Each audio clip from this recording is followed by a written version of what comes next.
I just watched the Elimination Chamber pay-per-view from the WWE of 2010, and well, I don't really know what to say about the pay-per-view. I think WWE did a good job of trying to do something very good, and I think, well, let's put it like this. The Elimination Chamber matches themselves, in my opinion, were very, very good. They felt unique, and the wrestlers used the cages and the chamber in new ways. They were innovative, and we saw Jericho lock himself in, trying to escape. And I think, I don't know what you say about this, but I think that these two Elimination Chamber matches that we saw on last night's pay-per-view was perhaps the most brutal, ruthless Elimination Chamber matches we've seen in a very long time. Triple H, his body took a huge toll in the match. So did John Morrison. His body took a huge toll in this match. And by the way, John Morrison and Joe Mo did enter the Elimination Chamber match, despite all the rumors saying that he would not enter due to an injury that was apparently kayfabe. We all knew that, but we thought that he would give up the spot to Shawn Michaels, and that Shawn Michaels might win the title. On the other hand, whom would Edge face in that case? Because he would face Jericho. Well, people also said if Jericho won the belt, and that's exactly what happened. And I was right in, well, I guess technically 2 out of 3 matches, because the Maryse Gail Kim match didn't take place. For some reason, WWE decided to postpone that match, and they had a Divas Tag Team match instead. I don't care that much about that match. But if we start with the first match of the night, I predicted that the SmackDown Elimination Chamber match would be more interesting and better. But I actually think that the opening chamber with the Raw match was the better one this very night. We saw all 6 combatants actually coming out of the cage or their pods before anyone even got eliminated. And the first one being eliminated was Randy Orton. I had a few predictions going into this match, saying that to enhance the Ted DiBiase Randy Orton storyline, I believe that Ted DiBiase will last longer in this match. He did that, and he might even cost Randy Orton the match, and he did that as well. He mistakenly hit Randy Orton with a pipe, causing him to be pinned. Then Ted DiBiase was pinned himself by Kofi Kingston, and I also said that Triple H, if he's in the chamber match, he will always last till the final 2 or final 3. He was in the final 2 where it tapped to John Cena. Now, I was wrong. I was right about a lot of things in this match. I was wrong about the winner. I thought Sheamus, I was dead sure, and I more or less knew, I thought that Sheamus would retain. But he didn't do that. My second pick in this match would have been Triple H. John Cena won the match. And before you people judge the entire match, because the entire match was very, very good and innovative, as I said, you might not like the outcome. I'm not that big of a fan of it myself. Yet it had a lot of shock value. You had John Cena winning the match. You never thought you'd see that. And then Batista comes out as per order of Vince McMahon, an impromptu match where Batista took the title. I like the shock value. I like WWE tried something new. I liked the match because it was brutal, and they were very inventive inside of the chamber. And yeah, showed a lot of new things, and it really felt brutal this year. Some years, I mean, it felt like they all more or less didn't use the cage. For instance, Randy Orton rammed Triple H's head 3 times into the chains. He did the same with Sheamus, and well, it was a heavy toll on these guys' bodies. And Sheamus losing the title, I don't really get that. That's where I don't agree at first, because I think he could have retained the title and just build him up. Where is he going now?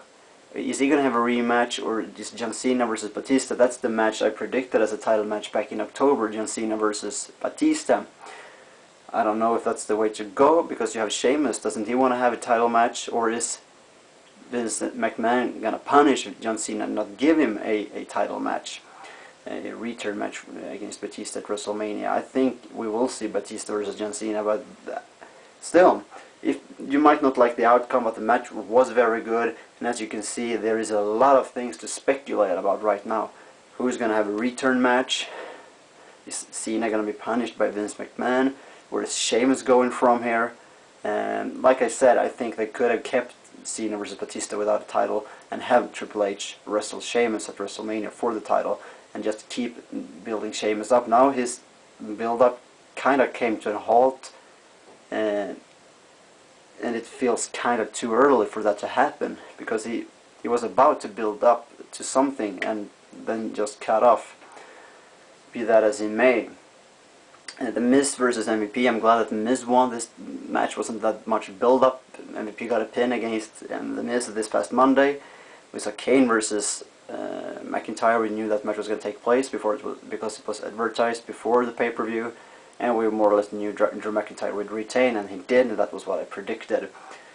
And I don't know why they changed the Divas match into a tag team match, but these three matches didn't have that much of a build-up, if anything, to it. And the crowd, they were into the Elimination Chamber matches, but they weren't that much into the other matches. And maybe that's a trick WWE played, because they want to focus on the Chamber matches, then have a huge slope in between due to not a very big build-up for the matches, which doesn't build for much interest.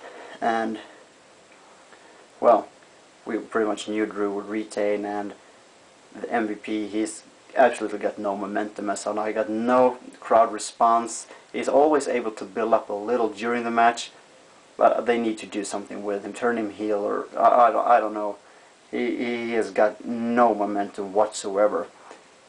He lost now 3 times to the Miz, I think, for the United States title, and I don't know where he will go from here on. Then we got the SmackDown Chamber match, and it was quite the opposite to the Raw one. On the opposite, because in the Raw Chamber everyone had gotten out before anyone was eliminated. In the SmackDown Chamber match, everyone was more or less eliminated in singles competition, one by one, before the next one came out on a string. So when Undertaker came out, there was only 3 people left, with him included.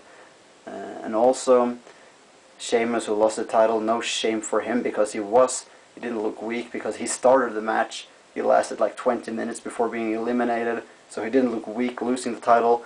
But on the contrary, for the SmackDown Chamber, the Undertaker was the one getting out last. So there was a lot of distance in these matches. They weren't alike in any way whatsoever in the way they unfolded, the way the champion was projected. So yeah, good matches, and Shawn Michaels coming into the match through the floor. I kind of expected it, but still, built for interesting matches and interesting follow-ups on this week's Raw and SmackDown episodes. So I think WWE did a good job, and I think they kind of felt the pressure from last year, which was a huge shocker, with Edge competing in both Chamber matches, losing one title in the first one, winning world title in the second one. They really felt like they had to do something special this year as well, and they did.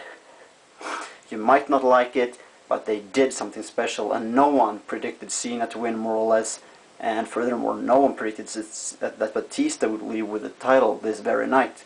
So even if you didn't like it, it was unpredictable, and the SmackDown Chamber match as well was very well produced, very well delivered, and overall this pay-per-view is hard to judge, because Chamber matches were awesome. I didn't like really the ending in the first match, but I kind of grew accustomed to it, because it builds for intriguing continuation leading into WrestleMania, and you had these big Chamber matches, you had a slope in between, so maybe it was on purpose, but the Chamber matches were really hyped. The crowd were into them, they were good, they felt original, they were brutal, ruthless, rough, barbaric, whatever you prefer. So, all in all, it actually was kind of good pay-per-view, I think. So, thank you for watching, and have a nice day.